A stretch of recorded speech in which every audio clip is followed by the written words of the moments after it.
اعوذ باللہ من الشیطان الرجیم بسم اللہ الرحمن الرحیم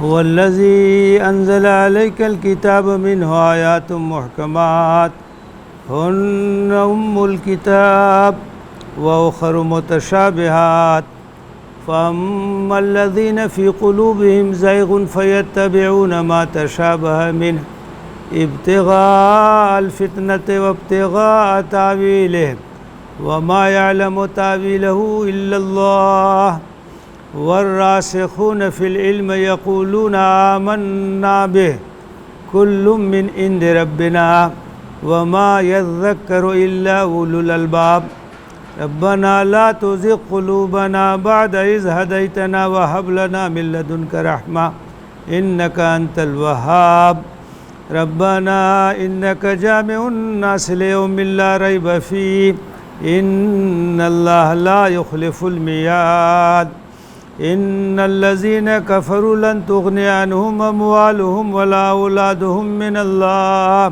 من الله شيئا واولئك هم وقود النار كدأب آل فرعون والذين من قبلهم كذبوا بآياتنا فأخذهم الله بذنوبهم والله شديد العقاب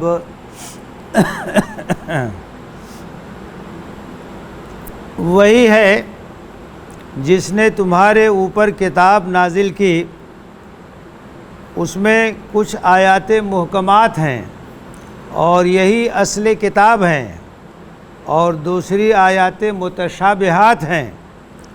تو جن کے دلوں میں ٹیڑھ ہے تو ان چیزوں کے پیچھے پڑتے ہیں جو متشابہ ہیں، فتنہ کرنے کے لیے اور اس کی حقیقت جاننے کے لیے، حالانکہ اس کی حقیقت تو اللہ کے سوا کوئی نہیں جانتا۔ اور جو لوگ علم میں پختہ ہیں وہ کہتے ہیں کہ ہم ایمان لائے اس پر، سب اللہ کی جانب سے ہے جو ہمارا رب ہے، اور اہل عقل ہی نصیحت حاصل کرتے ہیں۔ اے ہمارے رب، ہدایت کے بعد ہمارے دلوں کو کجی کی طرف مائل مہ کر اور اپنی جانب سے ہم پر رحمت نازل فرما، بے شک تو داتا اور مہربان ہے۔ اے ہمارے رب، تو ایسے دن لوگوں کو اکٹھا کرنے والا ہے جس کے آنے میں کوئی شبہ نہیں ہے، بے شک اللہ وعدے کی خلاف ورزی نہیں کرتا۔ جن لوگوں نے کفر کیا ان کا مال ان کے کچھ کام نہیں آئے گا، نہ ان کی اولاد کچھ کام آئے گی اللہ کے مقابلے میں، اور یہی وہ لوگ ہیں جو جہنم کا ایندھن بنیں گے۔ ان کا حال ویسا ہی ہے جیسا حال آل فرعون کا ہے اور ان سے پہلے کے لوگوں کا ہے۔ ان سب لوگوں نے ہماری آیتوں کو جھٹلایا تو اللہ تعالیٰ نے ان کے گناہوں کی پاداش میں ان کی گرفت کی، اور اللہ شدید عقاب اور سزا دینے والا ہے۔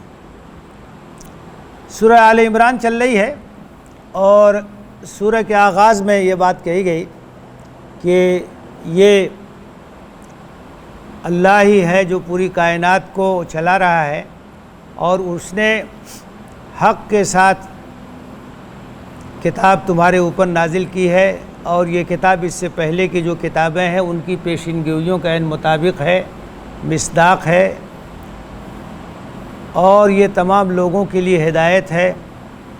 جو لوگ بھی اللہ کی آیتوں کا انکار کرتے ہیں ان کے لیے بڑا شدید عذاب ہے، اور اللہ بہت سخت انتقام لینے والا ہے۔ اور اللہ کے علم کا حال یہ ہے کہ زمین اور آسمان کی کوئی چیز اس کے اوپر مخفی نہیں ہے۔ وہی ماں کے پیٹ میں صورت گری کرتا ہے، رحم مادر میں جنین کی صورت گری وہی کرتا ہے۔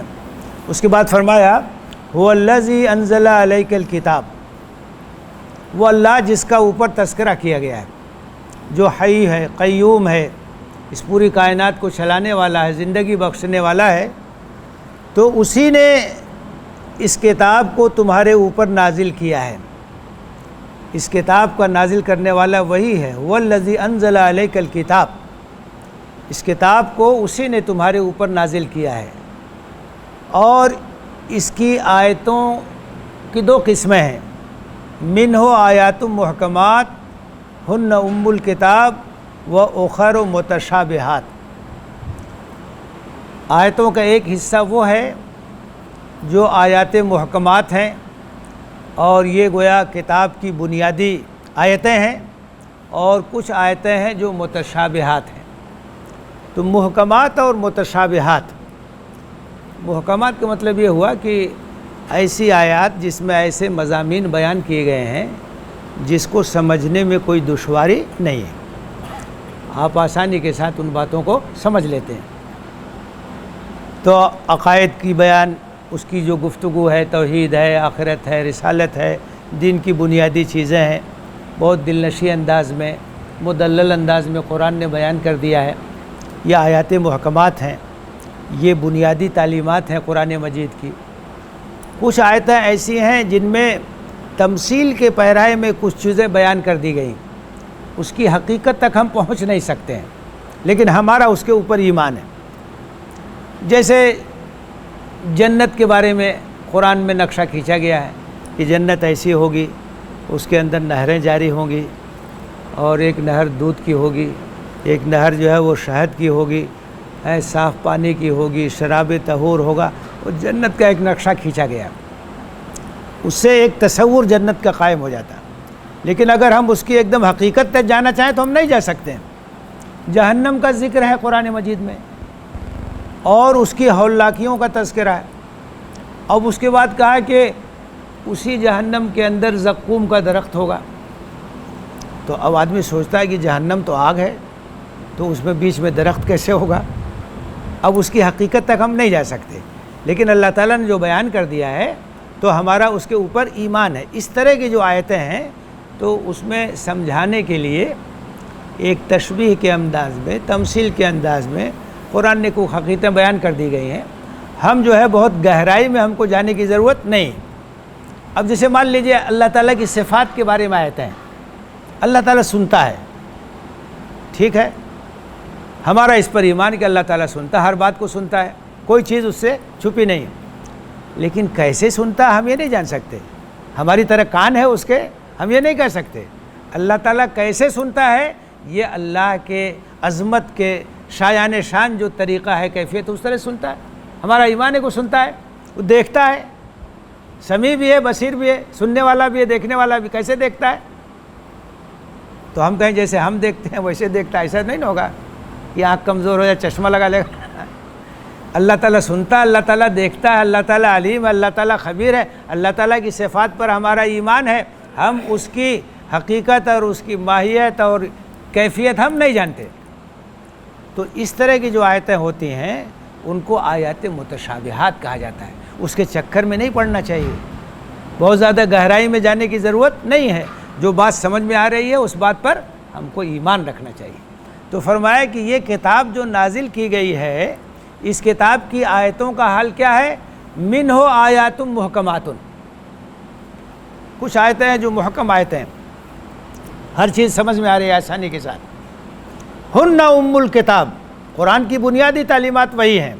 وہ اخر متشابہات، اور کچھ چیزیں ایسی ہیں جو متشابہات ہیں، یعنی ہم ان کی حقیقت کو نہیں معلوم کر سکتے ہیں۔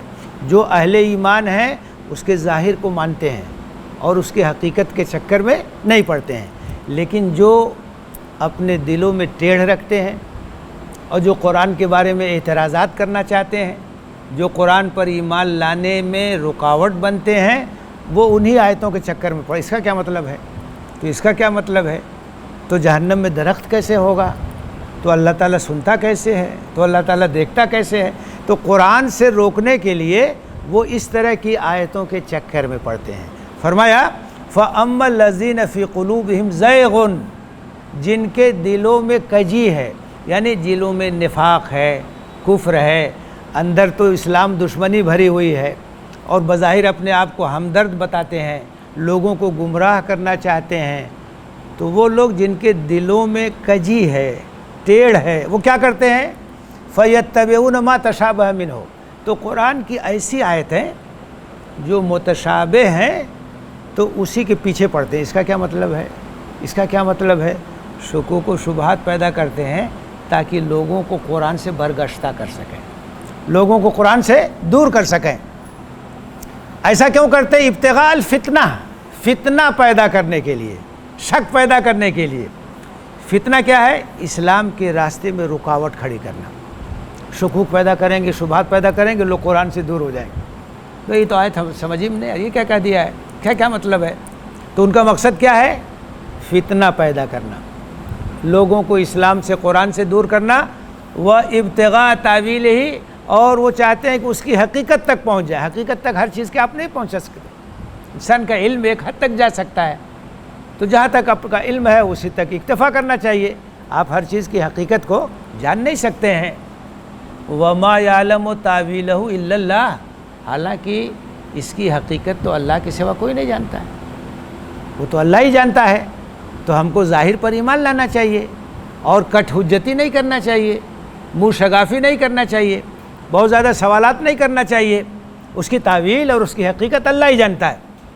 اچھا، دوسری طرف وَالرَّاسِخُونَ فِي الْعِلْمِ يَقُولُونَ، جن کا علم پختہ ہے، جن کا دل صاف ہے، جن کے دل میں نفاق نہیں ہے، اسلام دشمنی نہیں ہے، پختہ علم والے ہیں، وہ کیا کہتے ہیں؟ وہ کہتے ہیں کہ آمنا بہی، ہم تو ان سب آیتوں پر ایمان رکھتے ہیں، ہمارا پورا اطمینان ہے، قرآن کی ایک ایک آیت کو ہم مانتے ہیں، چاہے وہ آیات محکمات ہوں، آیات متشابہات ہوں، کچھ ہو، سب پر ہمارا ایمان ہے۔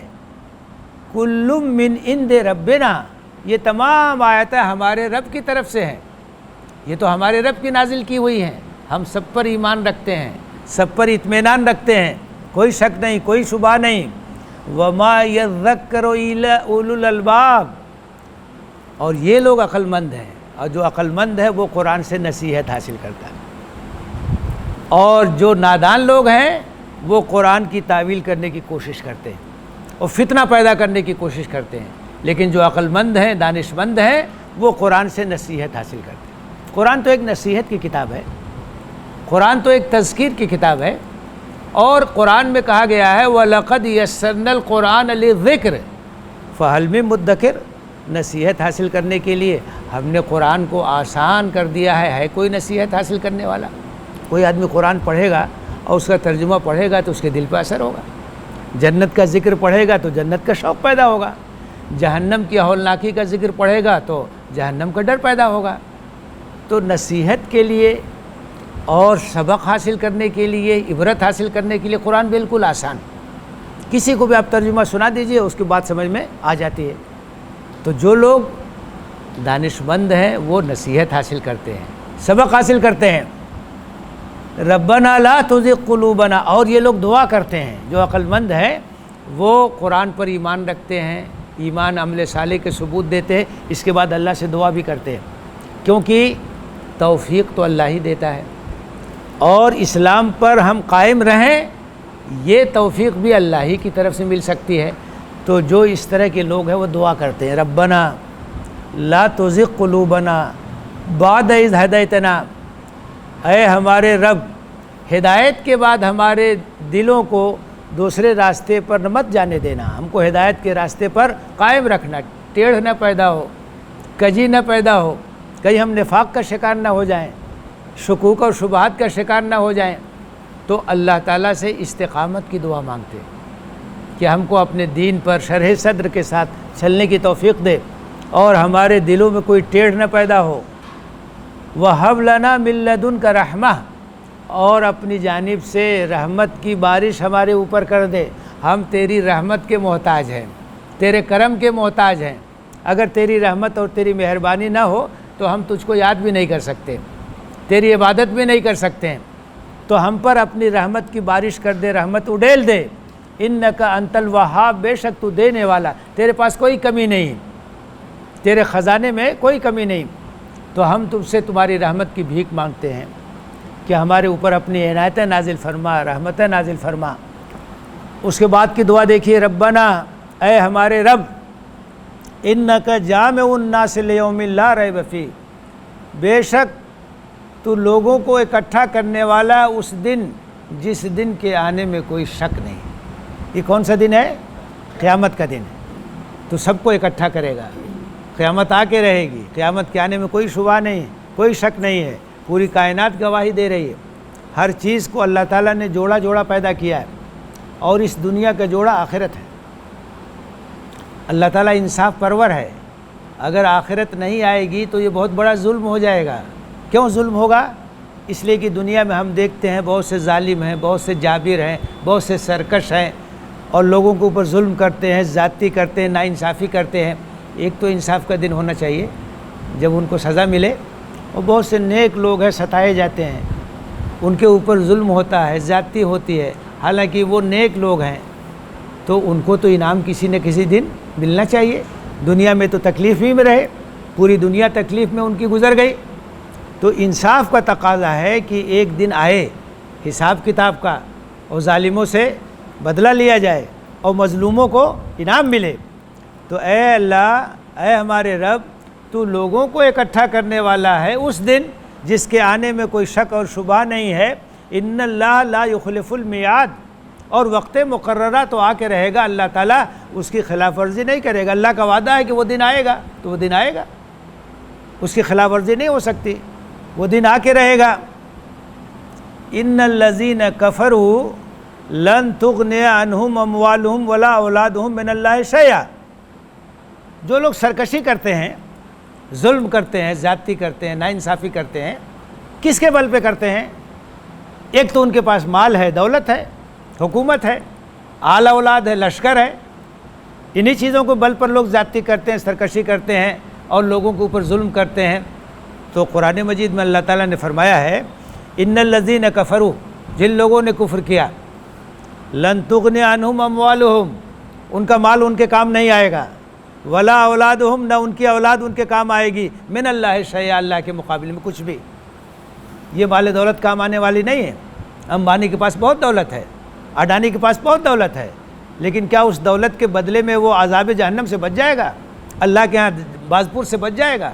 بڑے بڑے جو حکمراں ہیں، جن کے پاس فوج ہے اور پولیس ہے اور نہ جانے کیا کیا چیزیں ہیں، تو کیا اس فوج کے ذریعے سے، پولیس کے ذریعے سے اللہ کے ہاں وہ بچ پائیں گے؟ فرمایا کہ ان کو یاد رکھنا چاہیے، جن لوگوں نے کفر کیا ہے، یاد رکھیں کہ اللہ کے مقابلے میں اور اللہ کے سامنے ان کا مال، ان کی دولت، ان کی اولاد، ان کا لشکر، کوئی چیز کام، سب کو نفسی نفسی پڑی ہوگی، اپنی نجات کی فکر ہوگی، ہمارا کیا ہوگا، کوئی کسی کے کام نہیں آئے گا، کوئی چیز فائدہ دینے والی نہیں ہے۔ وَأُولَٰئِكَ هُمْ وَقُودُ النَّارِ، یہاں تو بہت اترا رہے ہیں نا، گھمنڈ میں مبتلا ہیں، یہ سب جہنم کا ایندھن بننے والے، گھسیٹ کے جہنم میں ڈال دیا جائے، کوئی بچا نہیں سکے گا، کوئی چیز کام نہیں آنے والی، یہ سب کے سب جہنم کا ایندھن بننے والے ہیں، جہنم میں ڈال دیے جائیں گے۔ کداب آل فرعون، ان کا حال وہی ہے جو آل فرعون کا ہوا۔